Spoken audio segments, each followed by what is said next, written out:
কিভাবে পলিমাটি জমে রয়েছে ডান দিকে এবং বাদিকে, আমি দেখাচ্ছি সেই ছবিটা।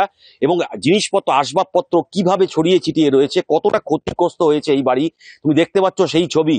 এখনো কিন্তু বাড়ির যারা পরিবারে রয়েছে তারা কিন্তু রীতিমতো কান্নায় ভেঙে পড়েছে। জিনিসপত্র কিভাবে তারা বাঁচাবেন, এখন পর্যন্ত যে সমস্ত জিনিস তারা বাঁচাতে পেরেছে, শাড়ি কাপড় পর্যন্ত, বাকি সমস্ত জিনিস কিন্তু জলের তলে তলিয়ে গিয়েছে।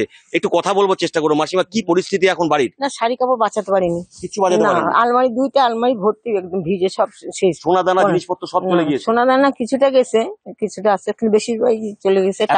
টাকা পয়সাও গেছে। তবে খাট, ড্রেসিং টেবিল, ফ্রিজ, আলমারি। যখন এই পরিস্থিতি হয় তখন কোথায় ছিলেন আপনারা? ঘরেই ছিলেন? ঘরেই ছিলাম, খাটের উপরে দাঁড়ায় ছিলাম। কি দেখলেন রাতের ওই পরিস্থিতি?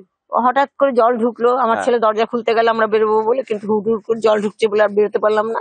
খাটের উপরে দাঁড়ায় থাকলাম, দাঁড়ায় থাকতে তো জল বেড়েই যাচ্ছে। আমার ছেলে তো টেবিলের উপর উঠলো চেয়ার দিয়ে, তারপরে আমরা খাটের উপরে তিনজনে, বৌমা, আমি, আমার হাজবেন্ড দাঁড়ালাম। আমার হাজবেন্ডও দাঁড়াতে পারতেছিল না। তবে 5:30টার সময় জলের মধ্যে দিয়ে আমার ছেলে, ওর সবাই আসছিল ই করার জন্য, ছেলেকে বের করে দিল ওর বাবাকে। কতক্ষণ জল ছিল আপনার বাড়িতে? আমার বাড়িতে 3:30 থেকে 5:30।